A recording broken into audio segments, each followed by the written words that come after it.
Hai, saya asyik lupa je nak post video hari ni guys. Sorry sangat. Hari ni memang aku betul-betul sibuk sampaikan aku bangun lambat.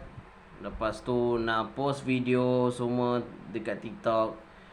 Yap, macam-macam lagi. Sebenarnya aku pun tak tahulah guys. Dekat YouTube ni aku tahu nak post apa sebenarnya. Dia macam kita dah random sangat kan.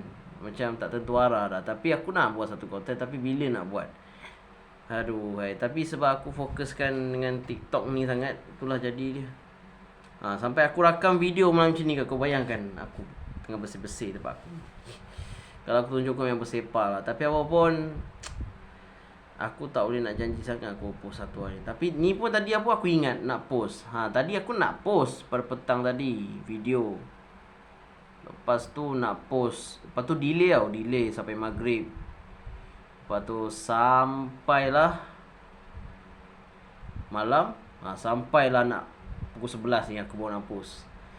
Aduh, tapi apapun, okay ni kan aku post video kan.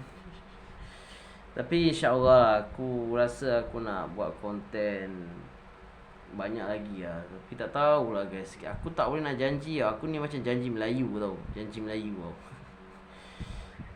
Tapi terima kasih semua yang mana stay tune dalam channel ni. Sebenarnya aku tak tahulah ada view ke tidak ni. Tapi aku rasa InsyaAllah yang mana aku boleh post, aku post.